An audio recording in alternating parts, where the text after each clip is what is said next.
Samuel Hargrove never expected to find human remains when he started digging the foundation for his new barn. It was March of 1891, and the retired railroad worker had recently purchased a plot of land 12 miles outside Austin, Texas. The property came cheap. The previous owner had abandoned it decades earlier, leaving behind nothing but a collapsed shack and overgrown fields that had returned to wilderness. Samuel had fought in the war on the Union side, a fact he didn't advertise in Texas. He'd moved south after mustering out, hoping the warm climate would ease the lung troubles he'd developed during a winter campaign in Virginia. The land seemed perfect, isolated enough for privacy, close enough to town for supplies, and priced well below market value. The first bones surfaced on a Tuesday morning, pale and unmistakable against the dark Texas soil. Samuel stopped digging immediately, his shovel frozen mid-air. He'd served 3 years in the war, seen enough death at Antietam and Gettysburg to recognize human remains without hesitation. This wasn't recent. The bone was old, weathered, stripped clean by time and earth. He should have stopped, should have marked the spot and contacted authorities. But something made him continue, carefully now, using his hands more than the shovel. Within an hour, he'd uncovered 3 more bones. By noon, he'd found evidence of at least 5 bodies, all buried together in what appeared to be a single shallow trench. Samuel worked through the afternoon with mounting dread. The bodies had been buried without coffins, without any apparent ceremony. They were piled atop one another, limbs tangled, skulls positioned at odd angles that spoke of hasty disposal rather than respectful interment. By the time the sun began to set, he'd identified 17 distinct skeletons. The bones told stories to someone who knew how to read them. Samuel had worked briefly as a gravedigger after the war, before the railroad hired him. He could recognize the compression in vertebrae that came from years of heavy labor. He could see the worn joint surfaces that indicated a lifetime of physical work. These were people who'd been worked hard, worked constantly, worked until their bodies degraded under the strain. And they were all wrong somehow. The burial was wrong. The positioning was wrong. But more than that, there was a consistency to the remains that troubled him. In mass graves from the war, bodies accumulated over time. You could see variations in decomposition, in how they'd been placed. But these looked as though they'd all been buried at the exact same moment, as though 17 people had died simultaneously and been dumped into a trench together. The local sheriff arrived the following morning, accompanied by the county coroner, a humorless man named Dr. Philip Reeves. They examined the bones with professional detachment, making notes, taking measurements. Samuel watched their faces carefully, looking for any sign of surprise or concern. He saw none. Slave graves, Dr. Reeves announced after an hour of examination. Probably from before the war. Not uncommon to find unmarked burials on old plantation properties. Bodies were buried quickly without ceremony, especially during disease outbreaks. "Was there a plantation here?" Samuel asked. The sheriff, a man named Wilson, consulted a small notebook. Property was owned by the Garrett family before the war. Small operation, maybe 40 or 50 slaves. The family left Texas in 1867, sold the land for taxes. It's changed hands 4 times since then. 17 people is a lot to lose to disease, Samuel said carefully. Dr. Reeves shrugged. Cholera could take that many in a week. Smallpox, typhoid, any number of illnesses. The record-keeping for slave deaths was minimal at best. Plantation owners rarely documented such losses unless they were filing insurance claims or estate inventories. "And if there are no records," Samuel pressed, "then we do what we can," the sheriff said. "We'll have the remains reinterred in the county cemetery. I'll make a note in the official log. Beyond that," he spread his hands in a gesture of finality, "these people have been dead for 30 years or more. There's no crime to investigate, no justice to pursue. We give them a decent burial and move on." Samuel wanted to argue but recognized the futility. These were black bodies, enslaved bodies, and to men like Sheriff Wilson and Dr. Reeves, they were historical footnotes at best. The investigation, such as it was, ended before it truly began. The bones were collected in rough wooden boxes and buried in an unmarked section of the county cemetery designated for paupers and unknowns. Samuel attended the brief ceremony. He was the only mourner. A local minister said a few words about Christian charity and eternal rest, and that was the end of it. Samuel built his barn 20 feet west of where he'd found the graves. He tried not to think about what lay beneath his land, but some nights, when the wind moved through the cedar trees, he imagined he could hear whispers. 17 voices, calling out names he'd never know, telling stories he'd never hear. He told himself it was just the wind. He told himself it didn't matter. He was wrong about both. 3 years later, in the spring of 1894, a similar discovery was made near Beaumont, Texas, nearly 200 miles southeast of Austin. A cotton plantation that had been subdivided and sold after the war was being developed into residential lots. The new owner, a banker from Galveston named Harold Fitzpatrick, had ambitious plans for the property. He envisioned a neighborhood of modern homes for the city's growing middle class, complete with a central park and ornamental pond. Excavation for the pond began in April. The workers were mostly day laborers, a mix of black and white men grateful for any employment during an economic downturn. They'd been digging for 3 days when the first skull emerged from the clay-heavy soil. The crew foreman, a man named Cyrus Webb, immediately halted work. Unlike Sheriff Wilson in Austin, Cyrus had no inclination to minimize the discovery. He'd been born enslaved on a plantation in Louisiana, had survived the war and Reconstruction, and had a deep suspicion of any unmarked graves found on former plantation land. Could be murder, he told Harold Fitzpatrick when the banker arrived to inspect the site. Could be disease, could be a lot of things, but this ain't right, and we need to know what happened before we build houses on top of it. Fitzpatrick was less concerned with historical truth than with the delay to his development schedule. But he recognized the potential for scandal if he simply buried the bones and continued. A murder investigation could tie up the property for months, destroy his investment. Better to bring in an expert, get an official determination of natural death, and move forward with a clear conscience and legal protection. He contacted the medical college in Galveston, requesting someone who could examine the remains and provide a professional assessment. They sent Dr. Catherine Brennan. Catherine arrived in Beaumont on April 23, 1894, carrying 2 leather cases filled with measuring instruments, chemical testing equipment, and notebooks. She was 31 years old, one of only a handful of female physicians in Texas, and the only one specializing in medical history and forensic analysis. Her reputation was built on meticulous research and a refusal to accept conventional wisdom without evidence. The medical establishment tolerated her, barely, because her work was too good to dismiss, and because she focused on historical questions rather than competing for living patients. She made them uncomfortable. This woman who asked difficult questions about bodies that polite society preferred to forget. But she was also useful when someone needed answers that other doctors were unwilling or unable to provide. The excavation site shocked her.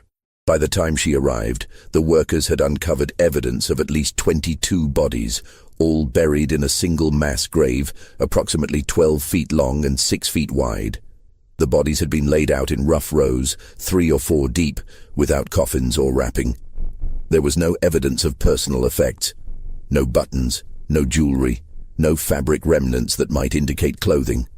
Catherine spent 3 days at the site, working from dawn until dark. She documented the position of each skeleton, made detailed sketches, took measurements. She examined bones for signs of trauma, disease, malnutrition. She collected soil samples from various depths, noting changes in composition and color. The skeletons told a consistent story. These were people who'd lived hard lives. The bone modifications characteristic of heavy labor were evident in every adult skeleton.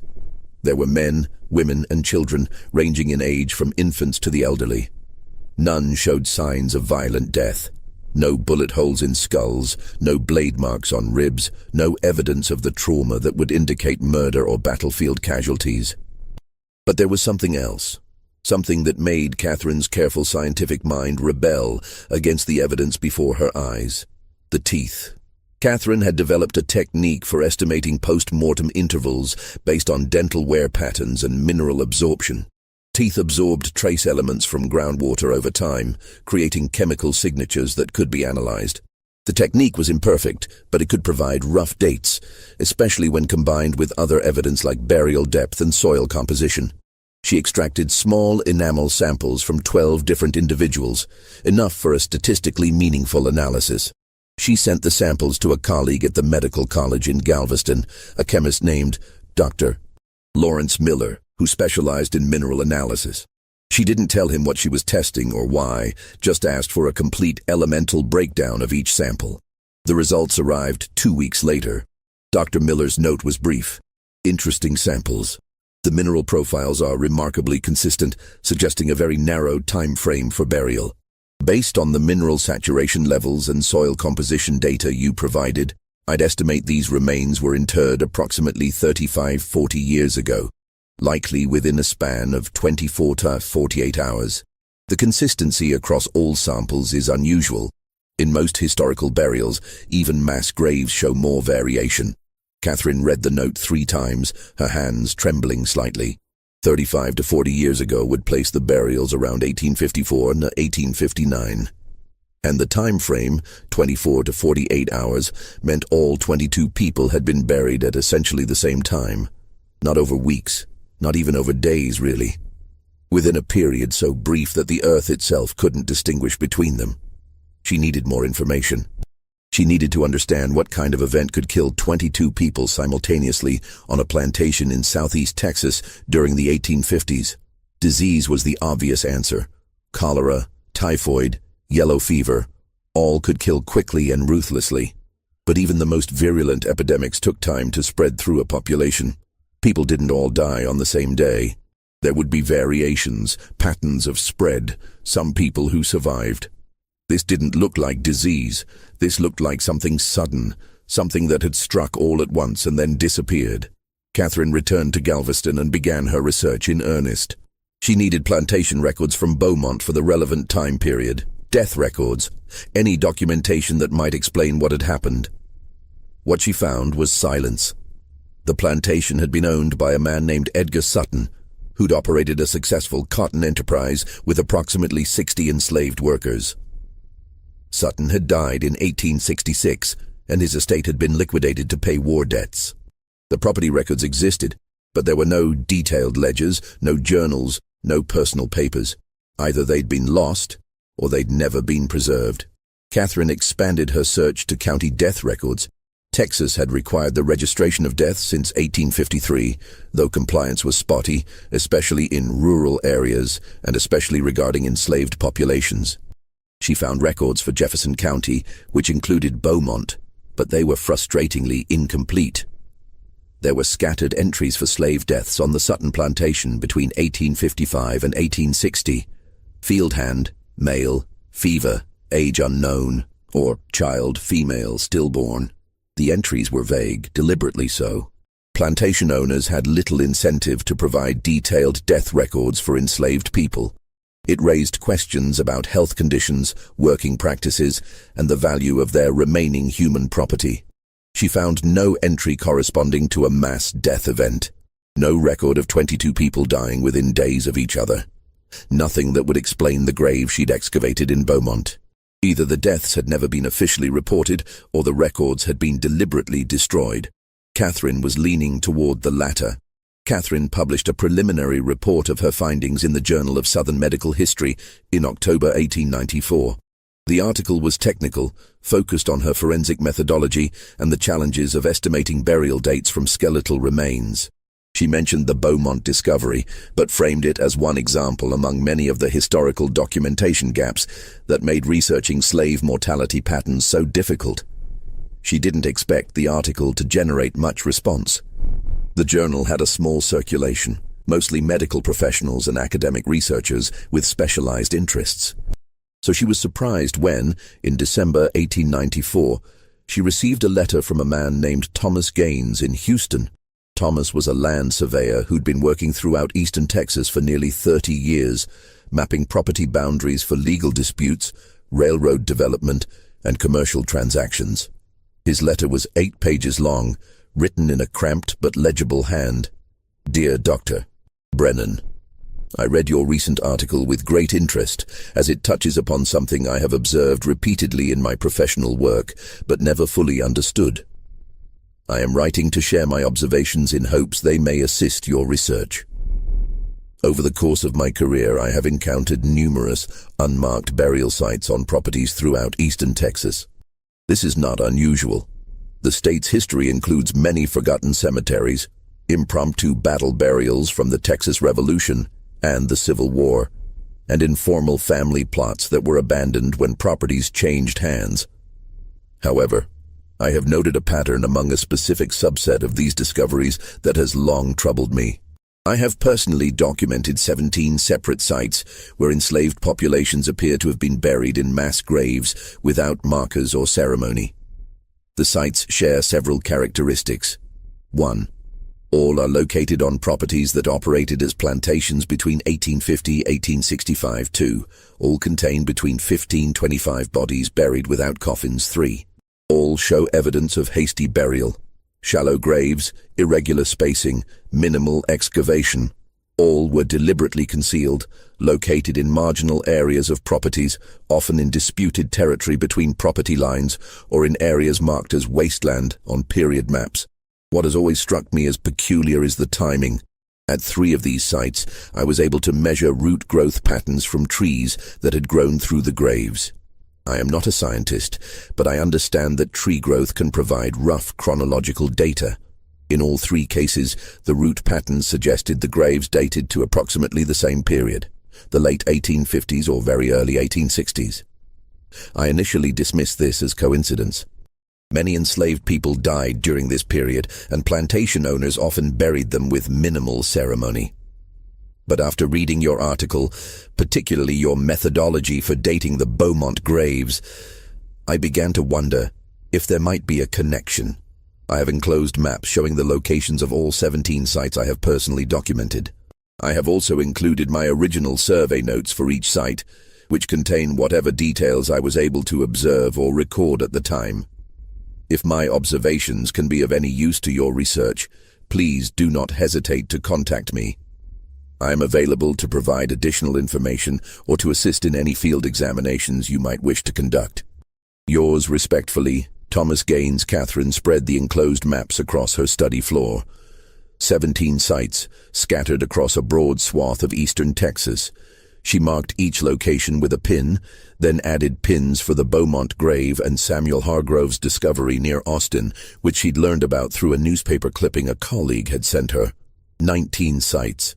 Approximately 350 to 400 bodies, based on rough estimates. She stared at the map for a long time, looking for patterns. The sites weren't randomly distributed. They clustered in certain regions, particularly in the northeast corner of the state. Some were separated by only 20 or 30 miles. Others were more isolated, scattered across central and southeast Texas. She needed more data. She needed to know if there were additional sites, and if so, whether they fit the same pattern. Catherine spent the next 2 months writing letters. She contacted land offices in every county across eastern Texas, requesting information about any discoveries of unmarked graves on former plantation properties. She wrote to county clerks, asking about death records from the 1850s. She contacted historical societies, hoping to find local historians who might have documented such discoveries. The responses came slowly. Many counties had no records. Fires, floods, and simple neglect had destroyed their archives. Others reported isolated discoveries that might or might not be relevant. But 6 counties provided information about specific sites that matched the pattern. Mass graves, hastily buried, no markers, dating to the antebellum period. Catherine added them to her map. 25 sites, 500 or more confirmed dead. All buried the same way, all from approximately the same time period. She wrote to Thomas Gaines, asking if he'd be willing to visit some of the newly identified sites with her to verify the pattern and take measurements. He agreed immediately, offering not only his surveying expertise, but also the use of his wagon and equipment.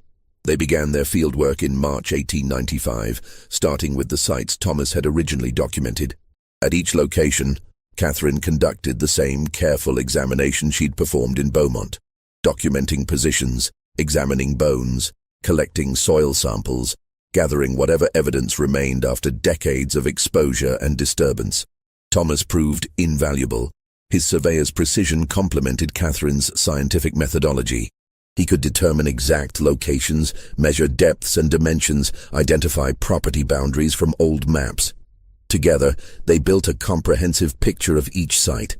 Not just the graves themselves, but their geographic and historical context. At a site near Tyler, they found something new. The property had been sold to a lumber company in 1889, and the company had kept meticulous records of their land survey. Among those records was a notation from the original survey team. Irregular depression noted in southeast quadrant, approximately 40 x 12 consistent with filled excavation, avoided in timber marking. The surveyors had noticed the grave. The ground had settled differently where it had been disturbed, but had simply noted it and moved on. Catherine and Thomas excavated a small test pit at the site. 6 feet down, they found bones. The lumber company granted permission for a full excavation, and over the next week, they uncovered 21 skeletons, all buried in the same manner as the others. "This is systematic," Thomas said one evening as they sat by their campfire, reviewing the day's findings. "Someone coordinated this. Multiple plantation owners, all burying their dead the same way, all at the same time, all keeping it quiet. This wasn't random. This was planned." Catherine nodded slowly. "The question is why? What would cause multiple plantations to experience simultaneous mass casualties? And why would the owners conspire to hide it?" "Fear," Thomas suggested. "If word got out that dozens of slaves were dying on multiple plantations, there would be investigations. Quarantines, maybe. Questions about conditions, about diseases spreading. It would hurt property values, might bring federal attention." "But what killed them?" Catherine asked. "I've examined hundreds of bones now. No signs of violence, no evidence of epidemic disease patterns. It's as if they all just stopped breathing." Thomas was quiet for a moment. Then he said, "There was a cholera outbreak in New Orleans in 1858. Yellow fever hit Galveston bad in 1859. Could something like that have spread inland?" "Possibly," Catherine admitted. "But disease doesn't work like this. Even the worst epidemics show variation. Some people get sick first, others later. Some survive. This looks simultaneous, and the geographic spread doesn't make sense. These sites are hundreds of miles apart in some cases. How would a disease jump from Tyler to Victoria to Austin? Could there have been multiple outbreaks, different diseases in different places all happening around the same time? That would be an extraordinary coincidence." They sat in silence, watching the fire burn down to embers. Neither of them said what they were both thinking, that whatever had happened in Texas during the late 1850s, it wasn't any normal catastrophe.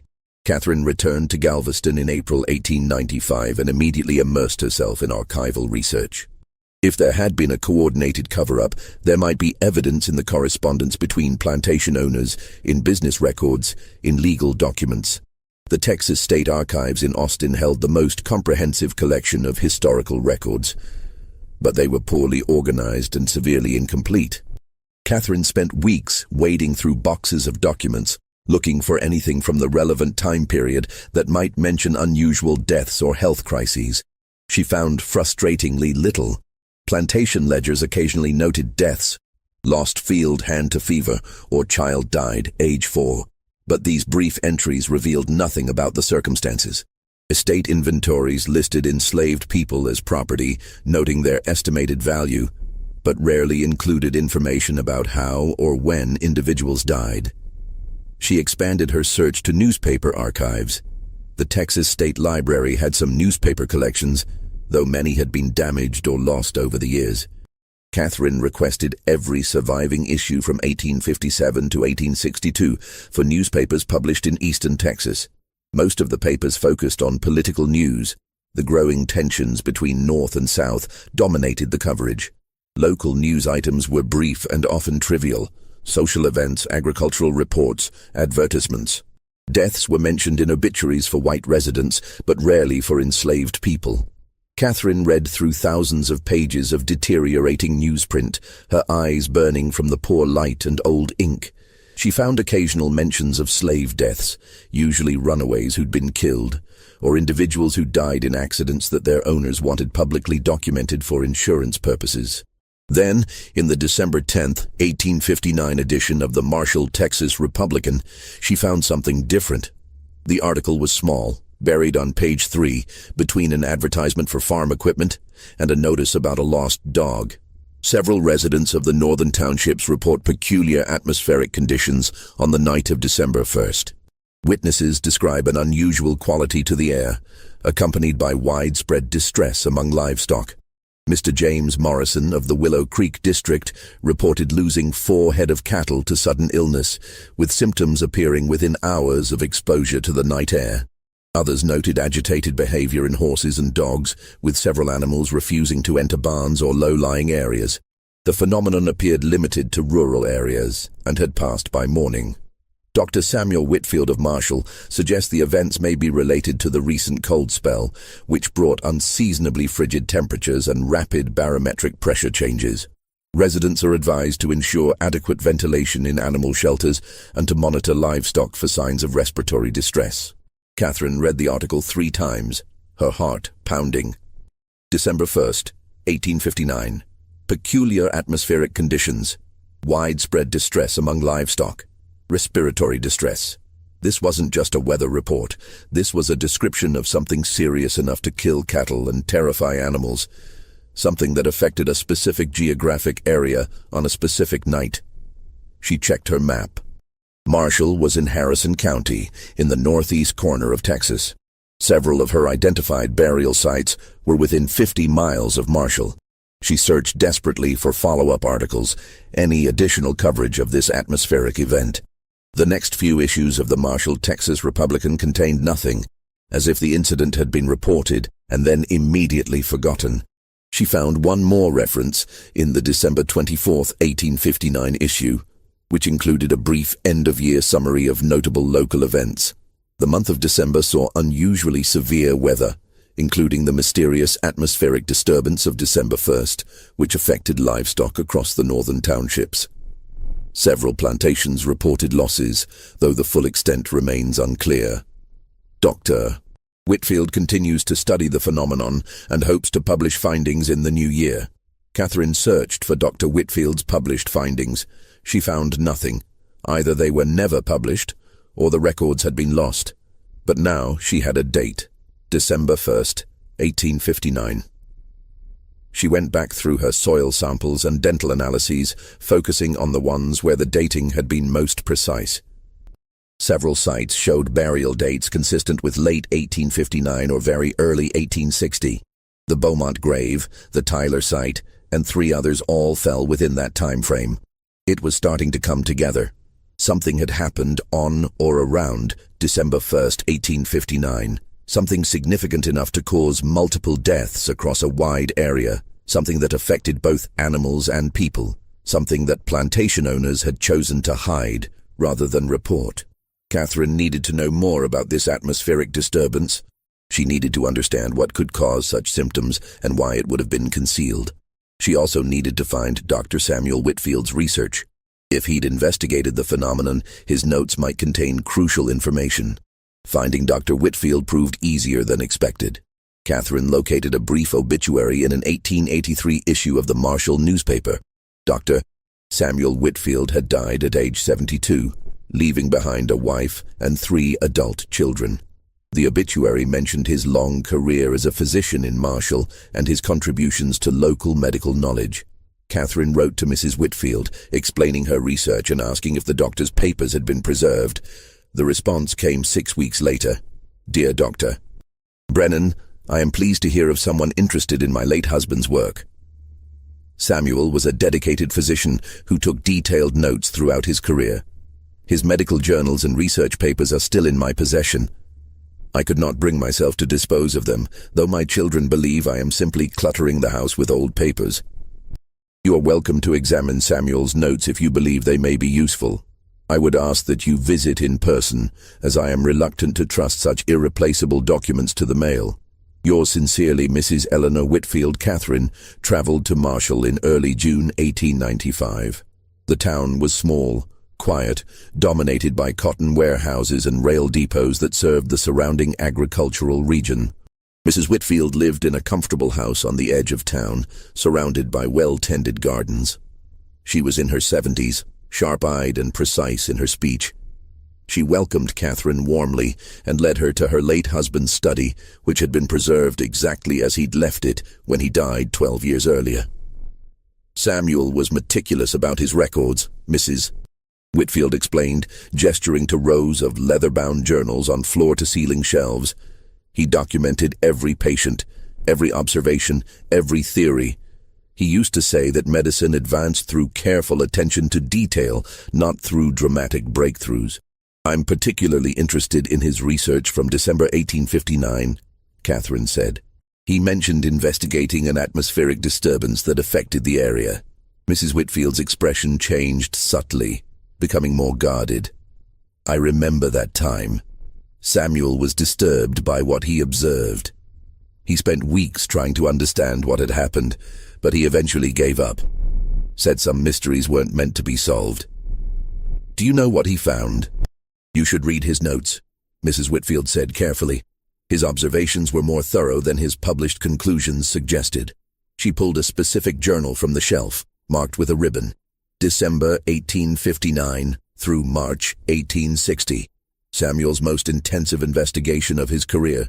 He never published the full findings. After you read it, you'll understand why.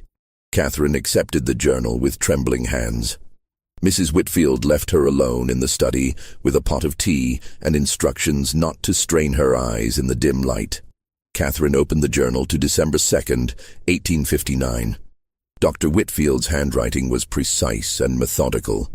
Called to the Morrison farm this morning regarding the death of 4 cattle.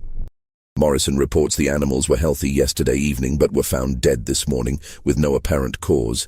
Examination reveals signs of asphyxiation, tongues swollen, eyes bloodshot, foam around nostrils.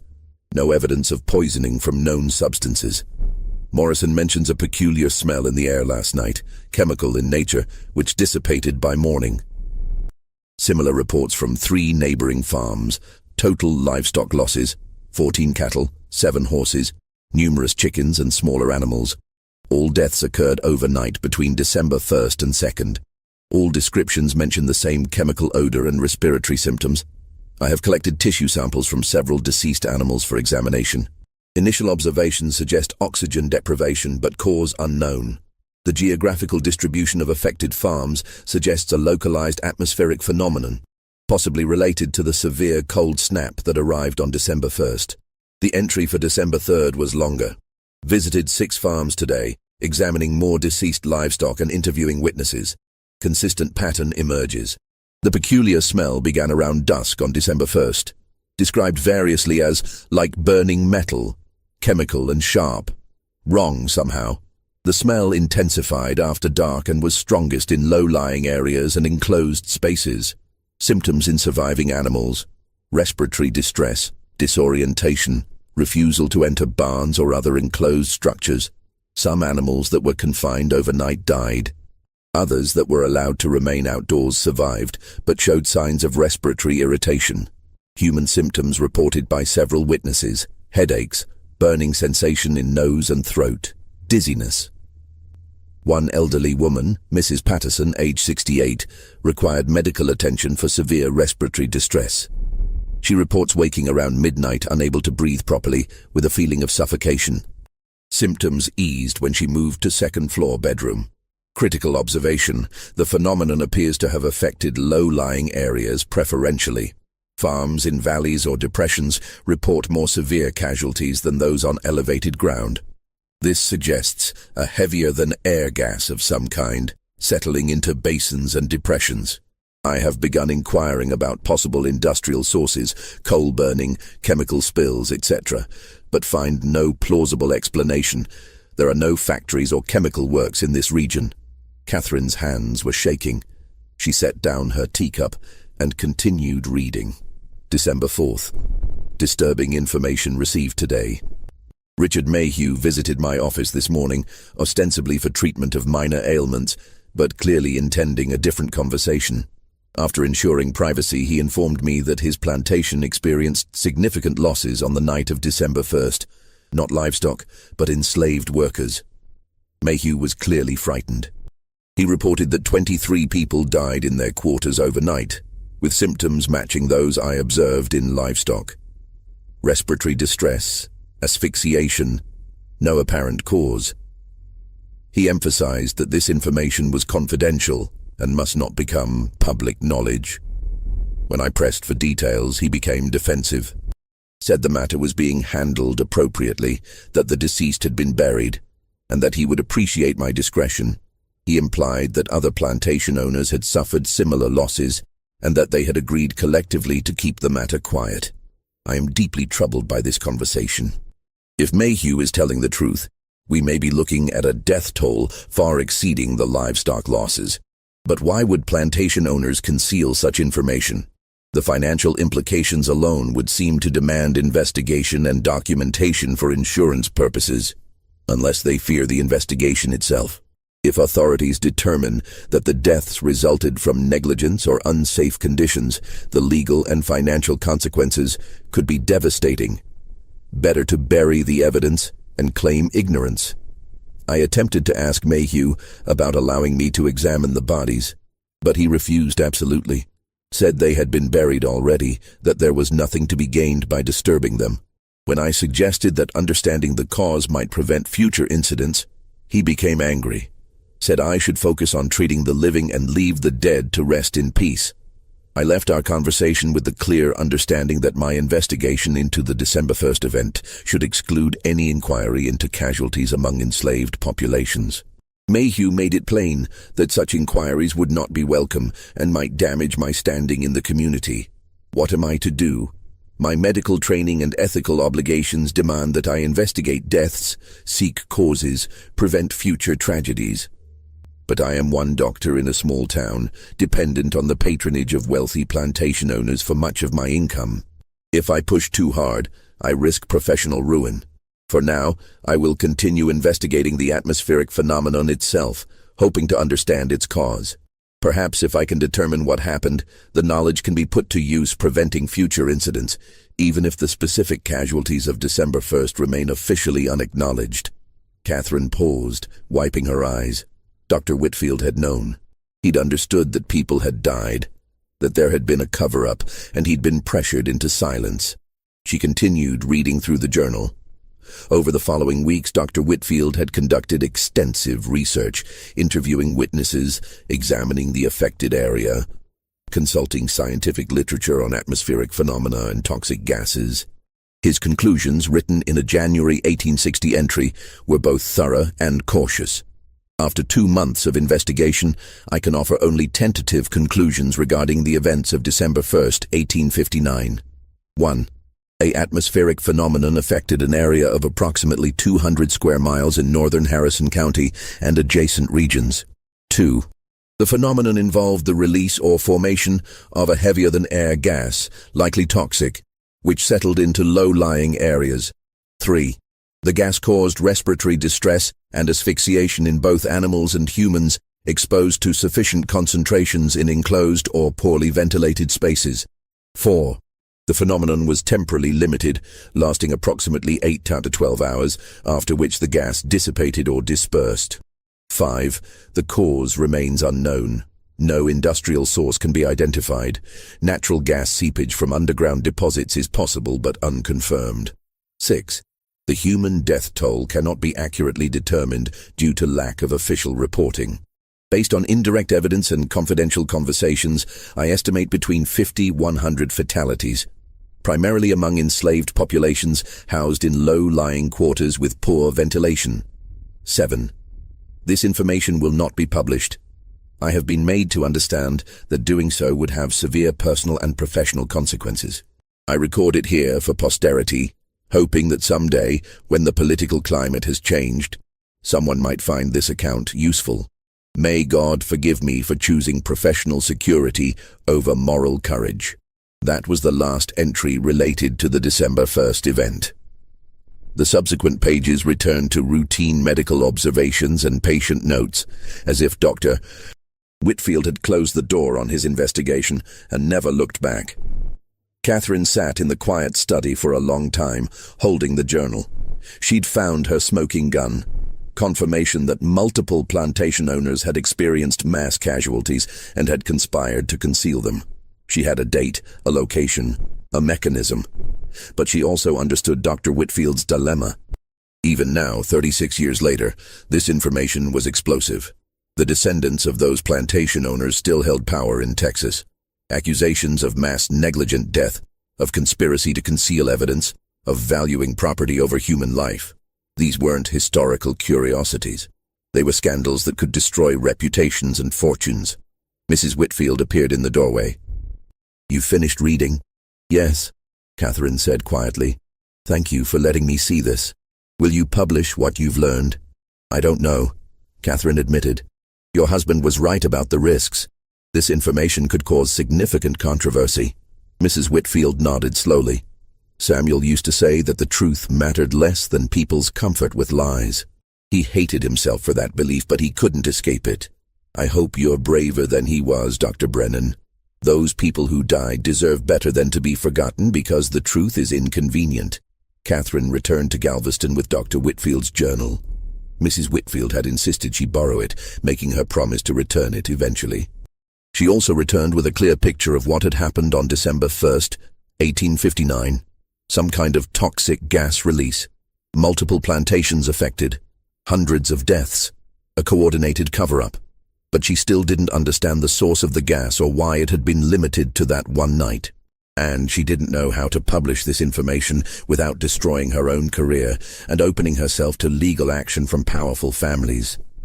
She needed more evidence. She needed to expand her investigation beyond Northeast Texas to determine if the pattern extended further. And she needed scientific expertise that she didn't possess. Someone who could explain the mechanism, identify plausible sources for the toxic gas. She needed a geologist. Catherine's search for a geologist led her to Dr. Raymond Foster at the University of Texas in Austin. Raymond was a young professor, only 30 years old, but he'd already published several papers on Texas geology, focusing on underground formations, fault lines, and natural resource deposits. Catherine wrote to him in August 1895, explaining her research in general terms and asking if geological phenomena could explain localized toxic gas releases. His response was immediate and enthusiastic. He found the question fascinating and wanted to know more. They met in Austin in September. Catherine laid out her evidence, the burial sites, the dates, Dr. Whitfield's observations, the newspaper reports. She showed him maps marking each confirmed grave location and the approximate dates of burial. Raymond studied the maps intently, occasionally pulling out geological survey maps for comparison. After an hour, he looked up with an expression of suppressed excitement. "This is extraordinary," he said. "Look at this." He overlaid Catherine's burial site map with a geological survey showing subsurface formations. "See this line here? This is the Mexia-Talco Fault Zone, a major geological structure that runs through eastern Texas. And here, these smaller lines indicate subsidiary faults and fracture zones associated with the main structure." Catherine leaned closer. The burial sites clustered along these lines, following the fault zones like beads on a string. "Now look at this," Raymond continued, pulling out another map showing oil and gas deposits. "Eastern Texas has significant underground hydrocarbon deposits, oil, natural gas, various petroleum-related compounds. In most places, these deposits are sealed deep underground by impermeable rock layers. But along fault zones, there can be fractures, fissures that allow gases to migrate toward the surface." "You're suggesting a natural gas release?" Catherine asked. "Not just natural gas," Raymond said. "Natural gas is mostly methane, which is lighter than air. It rises and disperses quickly. But underground reservoirs often contain heavier gases as well. Carbon dioxide, hydrogen sulfide, various sulfur compounds. These are heavier than air and can settle in low-lying areas." He pulled out a chemistry reference book and opened it to a page on hydrogen sulfide. Hydrogen sulfide is particularly nasty. At low concentrations, it smells like rotten eggs. At higher concentrations, it overwhelms the olfactory nerve. You can't smell it anymore. It causes rapid respiratory paralysis and death, and critically it's heavier than air, so it settles in valleys and depressions. Catherine felt a chill. That matches Dr. Whitfield's observations exactly. A chemical smell, heavier than air behavior, respiratory symptoms. There's more, Raymond said, turning to another page. Carbon dioxide is also heavier than air and deadly in enclosed spaces. It's odorless, which means people wouldn't necessarily smell it, but they'd experience symptoms, headaches, dizziness, difficulty breathing. In high concentrations, it causes asphyxiation. Could a geological event release enough of these gases to cause mass casualties? Absolutely, Raymond said. There's a famous case in Italy, Lake Nyos in Cameroon more recently, though that was in the 1880s, after your event. Volcanic lakes can accumulate carbon dioxide from underground sources, and under certain conditions the gas can be released suddenly in a limnic eruption. At Lake Nyos, the gas cloud killed over 1,000 people in nearby villages. But there's no volcanic lake in Texas. No, but you don't need a lake. You just need an underground gas pocket under pressure and a trigger to release it. Seismic activity can open fissures. Rapid temperature changes can alter underground pressure. Even heavy rainfall can shift geological formations enough to break seals on gas pockets. Raymond pulled out meteorological data he'd requested from the Texas State Weather Bureau. Look at this. Late November and early December 1859 saw unusual weather patterns. A severe cold front moved through the region, dropping temperatures by 40 degrees in less than 24 hours. That kind of rapid change creates significant stress on underground formations. So your theory is that the cold front triggered a gas release from underground pockets along the fault zones? That's my working hypothesis. The rapid temperature change created pressure differentials in underground formations. Gas that had been trapped for potentially thousands of years found pathways to the surface through fault-related fractures. The gas emerged in multiple locations, probably dozens of release points across the affected region. And it would have been heavier than air, so it settled in low areas. Catherine continued, understanding dawning. Slave quarters were typically built in the lowest, least desirable parts of plantations. They would have been directly in the path of any ground-hugging gas cloud. Exactly. People in elevated structures, or people who happened to be outdoors or in well-ventilated buildings, might have experienced only minor symptoms or avoided exposure entirely. But people sleeping in low, poorly ventilated quarters would have been exposed to lethal concentrations. How long would the gas persist? Depends on wind conditions and the specific gas composition. Hydrogen sulfide is reactive. It breaks down relatively quickly when exposed to air. Carbon dioxide is more stable but would eventually disperse through atmospheric mixing. In favorable conditions, a gas cloud could persist for hours, even overnight. But by morning, especially with any wind movement, it would be gone, leaving behind only the dead, Catherine said quietly. And survivors who couldn't explain what happened, and plantation owners who saw only financial disaster and legal liability. They sat in silence for a moment. Then Catherine asked, "Can we prove this? Is there any way to confirm that a gas release occurred?" Raymond considered. Direct evidence would be difficult after so much time. The gases themselves are long gone. But there might be indirect evidence. Mineral deposits associated with gas seepage, alterations in soil chemistry, historical records of similar minor events in the region. "I'd like you to examine the burial sites," Catherine said. "Collect soil samples, look for geological evidence. If we're going to publish this theory, we need more than speculation." Agreed. When can we start? As soon as possible. Over the following year, Catherine and Raymond conducted the most comprehensive field study of its kind. They visited every confirmed burial site, collecting soil samples, documenting geological features, interviewing elderly residents who might remember the period. At each site, Raymond performed detailed geological surveys. He measured the elevation, identified nearby fault features, collected cores from various depths. He was looking for evidence of past gas seepage, chemical signatures in the soil, mineral deposits, alterations in rock structure. The results were suggestive, but not conclusive. Several sites showed elevated levels of sulfur compounds in deep soil layers, consistent with past hydrogen sulfide exposure. 2 sites had mineral deposits characteristic of carbon dioxide interaction with limestone. But Raymond cautioned that these findings could have other explanations. The evidence was circumstantial, not definitive. What they did find was a consistent geographic pattern. Every burial site fell within 20 miles of a mapped or inferred fault line. Every site was in a low-lying area relative to the surrounding terrain. And when they plotted the sites on a topographic map, they could trace what might have been the path of a denser-than-air gas cloud moving downslope from multiple release points. They also found more graves. At every location they visited, they asked local residents if they knew of other unmarked burial sites from the slavery era. Most didn't, but a few remembered stories from their grandparents or had encountered bones while digging wells or building foundations. One elderly farmer near Longview told them about a grave he'd found in 1887 while plowing a field. 22 bodies, all piled together. I reported it to the county, but they said it was old slave graves and didn't investigate. I buried them proper in the corner of my land, put up a stone marker. Seemed like the right thing to do. He showed them the marker. A simple granite stone with the inscription, "Unknown Souls, found 1887, rest in peace." Catherine and Raymond excavated a small test area with the farmer's permission.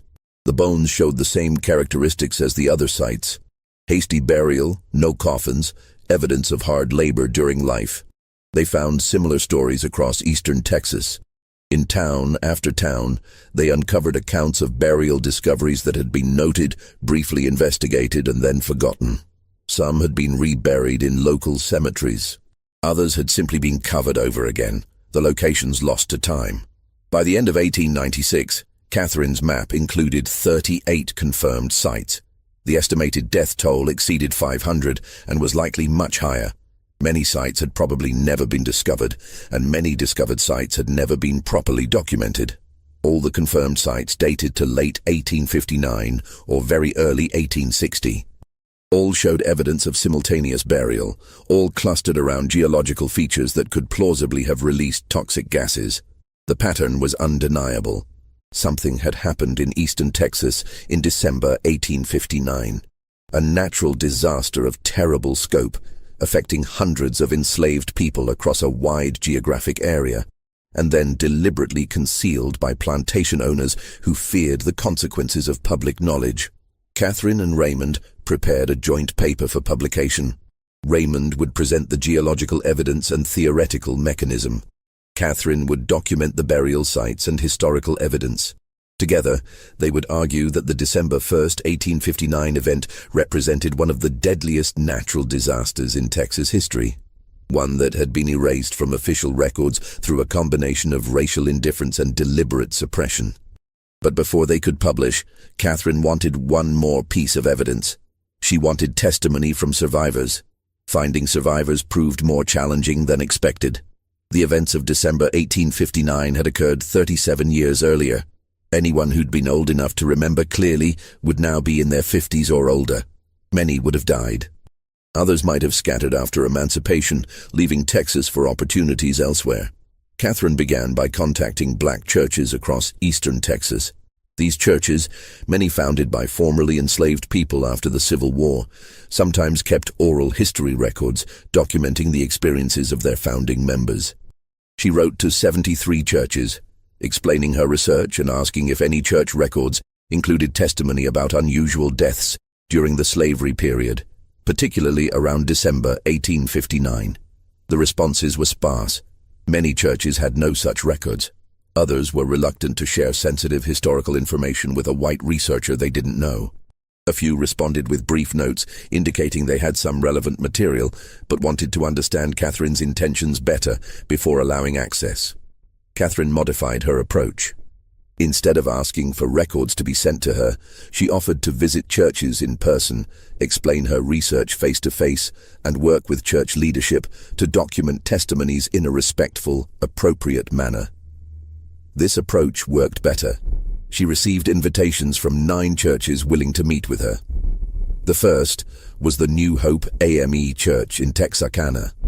Reverend Marcus Webb, who'd written to Catherine after reading one of her preliminary articles, welcomed her warmly and introduced her to the church's History Committee, a group of elderly congregation members who maintained oral traditions and written records. We've been preserving our history since the church was founded in 1866, Reverend Webb explained. Many of our founding members experienced slavery firsthand, and they wanted those experiences documented so their children and grandchildren would know what had been endured. He led Catherine to a small room behind the sanctuary where church records were stored in careful, organized shelves. These ledgers contained testimony from 15 founding members. Several of them describe an incident in December 1859 that matches what you've been researching. Catherine spent 3 days at New Hope AME reading through the ledgers with Reverend Webb's assistance. The testimonies were devastating. Written in plain, unadorned language, they described lives of brutality and deprivation, families torn apart by sale, punishments both casual and calculated. And several described the night of December 1st, 1859. The first testimony was from a woman named Rachel Porter, recorded in March 1868. My name is Rachel Porter. I was born in 1836 on the Vernon plantation outside Texarkana. I lived as a slave until freedom came in 1865. I am recording this testimony so my children will know where I come from and what was done to me and my people. I was 23 years old when the poison night came.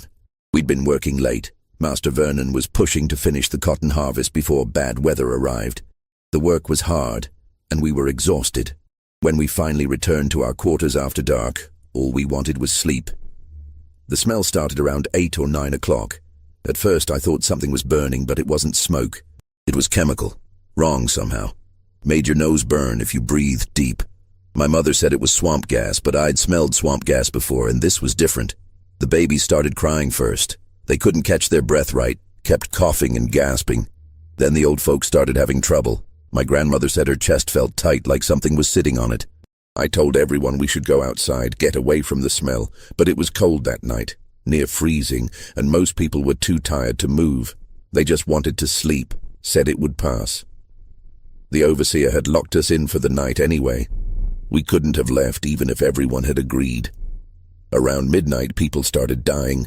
I don't know how else to say it. They just stopped breathing. I heard them gasping. Heard them calling for help, but there was nothing I could do. I tried to help my mother, tried to get her to breathe, but she just stopped. I must have passed out.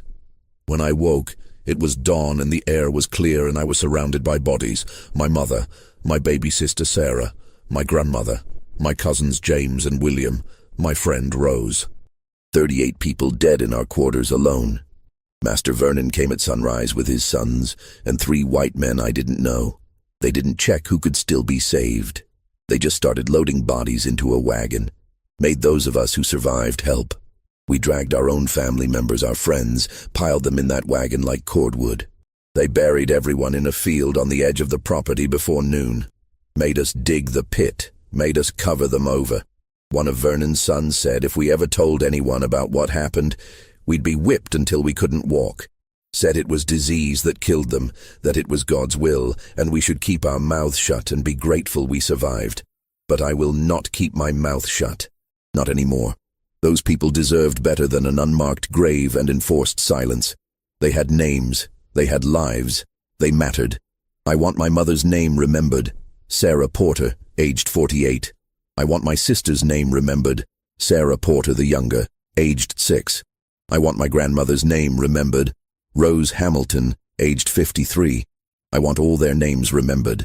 Rachel's testimony continued with a complete list of the 38 people who died in the Vernon plantation quarters that night. Catherine copied every name into her notebook, her vision blurring with tears. Below Rachel's testimony were others. Joshua Wright, who'd survived the incident on a different plantation, described similar scenes. The overseer told us later it was miasma, bad air from the swamps, but I knew that was a lie. I've lived near swamps my whole life. That wasn't swamp air. That was something else, something poison that came through that one night and killed dozens of us. I heard later from people who came through from other plantations that the same thing happened at the Holloway place, at the Thornton place, at the Mayhew place, all the same night, all the same deaths. The white folks coordinated to keep it quiet, to bury their dead and pretend it never happened. Couldn't have questions about why so many slaves died at once. Bad for business. Another testimony from a woman named Mary Webb provided additional detail. I was 14 years old that night. I survived because I'd been sent to the main house to help with kitchen work, and they had me sleep in the attic storage room. The room had cracks in the walls. I used to hate those cracks because they let in cold air, but those cracks saved my life. The poison air must have dispersed enough by the time it reached the attic that it didn't kill me. I just had a headache and felt sick to my stomach. But when I came down in the morning, 19 people from the quarters were dead. My aunt, my uncle, 3 cousins, just gone. The master's wife cried when she saw the bodies. I remember that. She stood in the yard and cried, said it was a tragedy, said she'd pray for their souls. But by afternoon she was telling the remaining slaves to stop their mourning, get back to work, act like nothing happened. They buried everyone that same day. No ceremony, no words spoken, just a pit in the ground. Catherine read testimony after testimony, each one adding details to the picture she'd been assembling. The survivors described the same sequence: the chemical smell, the respiratory symptoms, the sudden deaths, the hasty burials, the enforced silence. Several mentioned seeing plantation owners meeting in the days after the event, arguing about how to handle the situation. One survivor, a man named Benjamin Cross, had been working in the main house and overheard a conversation.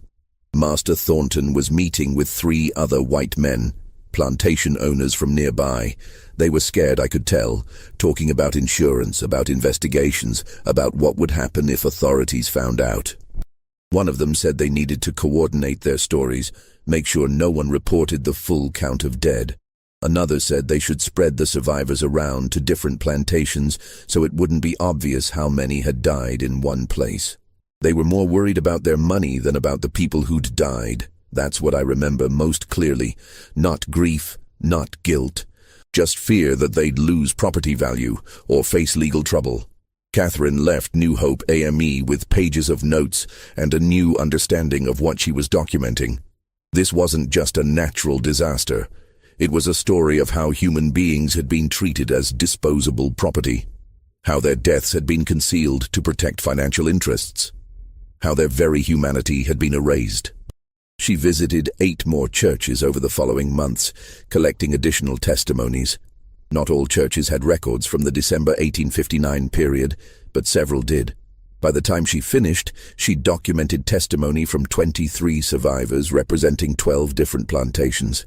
The death toll these testimonies described exceeded 600 people. And these were only the plantations where survivors had eventually joined churches that kept written records. How many other plantations had experienced casualties that were never documented, never remembered, never acknowledged? Catherine added the survivor testimony to her research, carefully attributing each account, preserving the names of the dead that survivors had fought to remember. The document that emerged was no longer simply a scientific paper. It was a memorial, a historical reckoning, a demand that forgotten lives be recognized. She and Raymond submitted their joint paper to the Journal of Southern Medical History in March 1897. The title was straightforward: Mass Casualty Event Among Enslaved Populations in Eastern Texas, December 1859. Geological and Historical Evidence for Toxic Gas Release. The paper was 38 pages long, including maps, geological data, historical documentation, and survivor testimony. It concluded with a list of names, every individual whose death could be confirmed or whose name had been preserved in survivor accounts.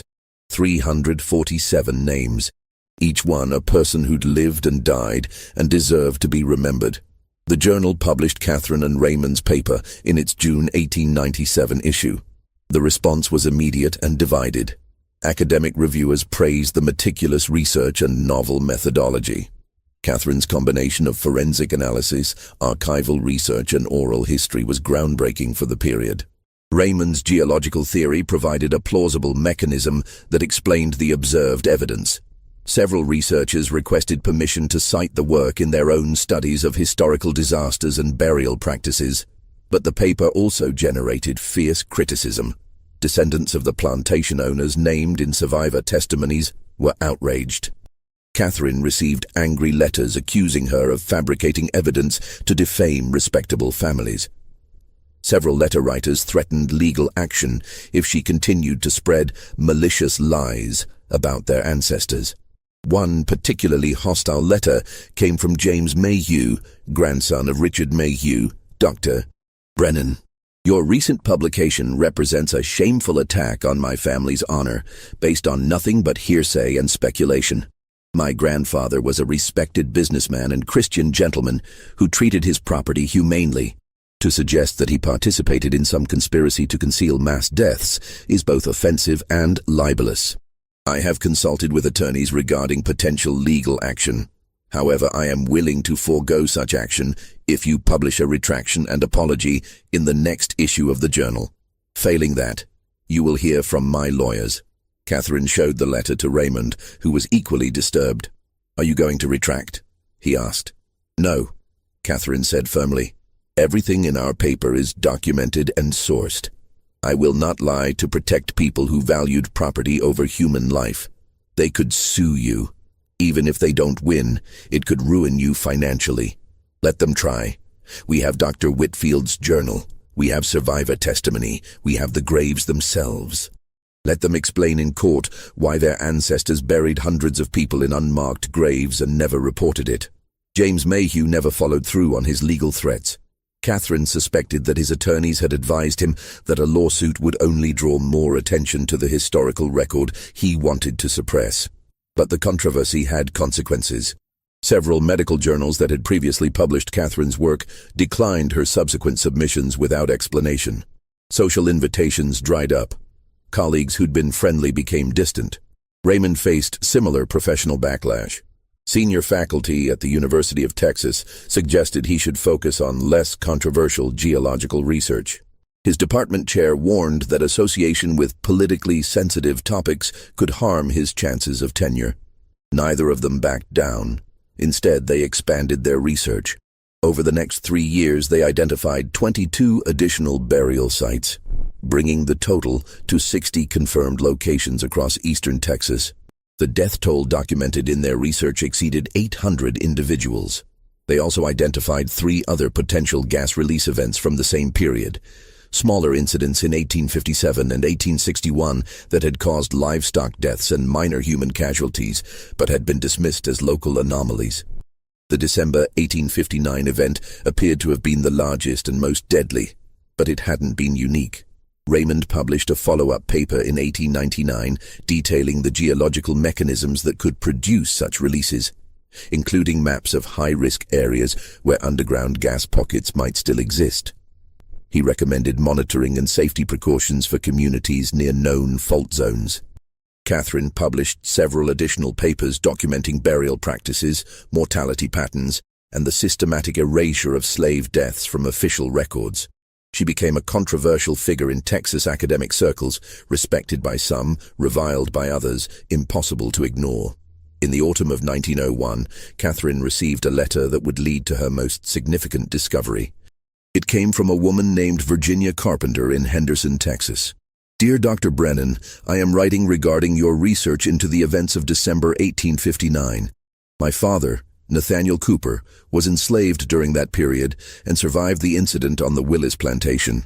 He is now 70 years old and in declining health. He has asked me to contact you because he wishes to share his testimony before he dies.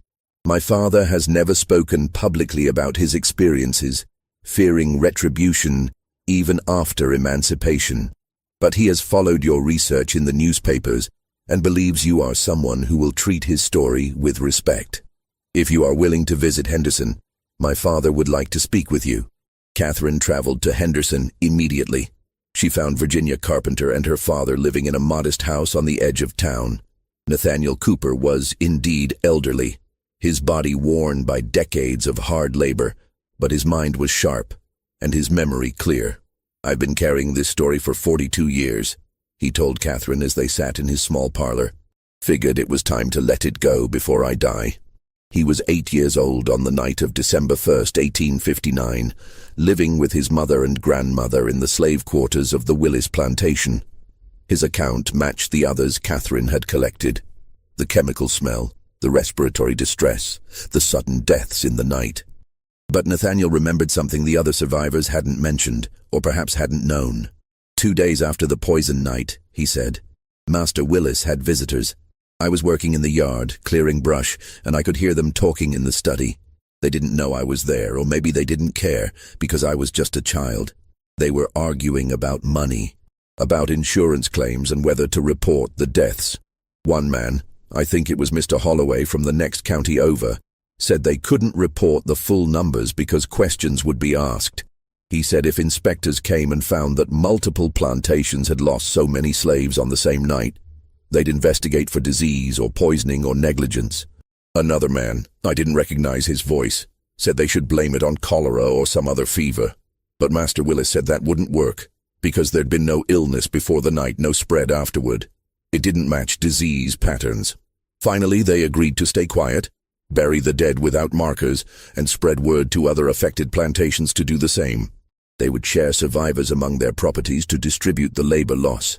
And they would tell anyone who asked that some slaves had died of winter fever, enough to explain why they were buying and selling to rebalance their workforce, but not enough to trigger investigation. Nathaniel paused, his hands trembling slightly. I never forgot that conversation. The casual way they discussed it, like the dead were just numbers in a ledger, like the grieving families weren't even human. Did you ever learn what actually caused the deaths? Catherine asked gently. Not for certain, Nathaniel said, but I remember something else. About 3 months before the poison night, there'd been a small earthquake. Nothing major, just enough to rattle dishes and scare the horses, and I remember going to the well the next day and noticing the water smelled different. Sulphurous, like bad eggs. It cleared up after a week or so, but I remember thinking the earthquake had changed something underground. Catherine leaned forward. An earthquake in September 1859. Somewhere around then. I was just 8, so I don't remember exact dates. But it was before the first frost, maybe late September or early October. Catherine made careful notes. An earthquake would have created exactly the kind of geological stress Raymond had theorized might trigger gas releases. If there had been seismic activity 3 months before the December event, it could have fractured seal formations, created pathways for gas migration, set up the conditions for the later release. Is there anything else you remember? Catherine asked. Nathaniel was quiet for a long moment. Then he said, after they buried our dead, Master Willis gathered all the surviving slaves together. He told us what happened was God's will, that it was punishment for sin, and that we should accept it with Christian humility. Then he said if anyone spoke about it outside the plantation, they'd be sold away from their families. His voice hardened. That was the worst part, you understand? Not just that they let us die, not just that they buried our people without ceremony, but that they threatened us to keep us quiet. They took our dead and then they took our voices. He looked at Catherine with fierce intensity. That's why I wanted to talk to you. Because you're giving us back our voices. You're telling the story they tried to bury. You're saying our dead mattered, that their names should be remembered. Catherine had to wipe her eyes before she could respond. Thank you for trusting me with your story, she said quietly. I promise it will be treated with the respect it deserves. I know it will, Nathaniel said. That's why I called you here. That's why I'm telling you this now, before I die. Someone needs to know, someone needs to remember. Catherine spent the rest of the day with Nathaniel, recording his testimony in detail. He provided names of the people who died on the Willis plantation, 22 individuals, including his grandmother and 2 cousins. He described the burial site, which matched one of the locations Thomas Gaines had documented years earlier. Before she left, Nathaniel gave her a small wooden box. Inside were 7 smooth stones. After they buried our dead, he explained, I went to the grave at night and left stones. 1 for my grandmother, 1 for each of my cousins, 1 for my mother's best friend, 1 for the baby who died in my mother's arms. I kept these 7 stones to remember them by. I'd like you to have them. Put them somewhere they'll be honored. Catherine accepted the box with trembling hands. I'll make sure they're placed respectfully, she promised. She returned to Galveston and immediately wrote to Raymond about Nathaniel's testimony, particularly the detail about the earthquake. Raymond confirmed that U.S. Geological Survey records documented a magnitude 4.2 earthquake in northeast Texas on September 28, 1859. "This is the trigger," Raymond wrote back. The earthquake fractured subsurface formations, creating pathways for gas migration. Over the following weeks, gas accumulated in underground pockets. Then the cold front in early December created pressure changes that forced the gas to the surface through multiple release points. The pieces had finally come together. They had a complete picture: geological cause, historical documentation, survivor testimony, physical evidence.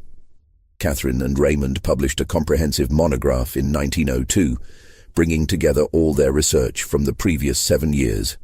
The book was titled The Silent Catastrophe, Toxic Gas Release and Mass Mortality in Eastern Texas, 1859.